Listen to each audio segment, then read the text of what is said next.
আফগানিস্তানের উত্তর পূর্বাঞ্চলীয় বাদাখশান প্রদেশ গবাদি পশুর অবাধ বিচরণের ক্ষেত্র হিসেবে অধিক পরিচিত এই অঞ্চল। তবে এখানে এখন চলছে সোনা উত্তোলনের হিড়িক। ডজন খানেক খনন যন্ত্র দিয়ে দিনরাত চলছে কাজ। শুধুই কি সোনা, অন্যান্য খনিজ উত্তোলনেও নিয়োজিত রয়েছে এখানকার হাজার হাজার খনি শ্রমিক। তবে স্থানীয় কিছু বাসিন্দা এই সোনা উত্তোলনের হিড়িক থেকে প্রথমে লাভবান হলেও পরে তা নিয়ে অনুতপ্তই হয়েছেন। পুলিজিরি বান উপত্যকা এলাকায় অবস্থিত স্থানীয় নদীটি আগে ছিল গভীর, এর পানি ছিল স্বচ্ছ। সোনা উত্তোলনে খনন কাজ শুরু হওয়ার পর থেকে নদীর পানি আর পানের যোগ্য নেই, এমনকি গোসল বা হাত পা ধোয়ার কাজও আর করা যায় না। এছাড়া যারা নিজের জমি অর্থের বিনিময়ে খনি কোম্পানির কাছে ইজারা দিয়েছেন, তারা পুরো অর্থ পাচ্ছেন না। এমনকি খনন শেষে জমি আগের অবস্থায় ফিরিয়ে দেওয়ার কথা থাকলেও তা করছে না খনি কোম্পানিগুলো। পাশাপাশি সোনা উত্তোলনের প্রভাবে নদী তীরের সব ঘাস বিলীন হয়ে গেছে। ধুলাবালু ও বাতাসের কারণে সম্ভব হচ্ছে না চাষাবাদও।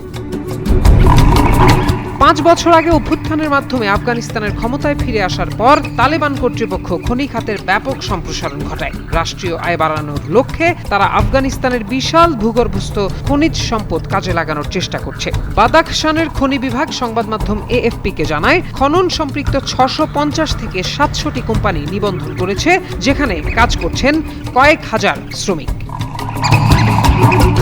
আফগান খনি ও পেট্রোলিয়াম মন্ত্রণালয় এই খাতটিকে নিয়ন্ত্রণের আওতায় আনার চেষ্টা করছে। মন্ত্রণালয়ের এক মুখপাত্র বলেন, দেশের উত্তরাঞ্চলে সোনা উত্তোলনের কার্যক্রম দ্রুত বেড়েছে। এছাড়া বিভিন্ন প্রদেশেও সোনা উত্তোলনের কাজ জোরদার হয়েছে।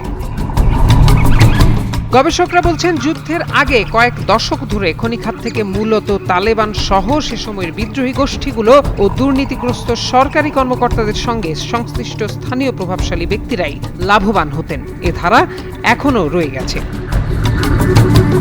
গত বছর বাদাখশান থেকে 112 কিলোগ্রাম সোনা সংগ্রহ করেছে আফগান সরকার। তবে বিড়ম্বনা রয়েছে খনির নিবন্ধন নিয়ে। অধিকাংশ খনি অনিবন্ধিত হওয়ায় কর থেকে বঞ্চিত হচ্ছিল সরকার। বর্তমানে খনি কোম্পানিগুলোর ওপর প্রতি হেক্টর জমির জন্য প্রতি মাসে 20 গ্রাম সোনা অথবা এর সমপরিমাণ নগদ অর্থ কর হিসেবে ধার্য করা হয়েছে। কোম্পানিগুলো লাভ করুক বা না করুক, এই কর পরিশোধ করতেই হবে।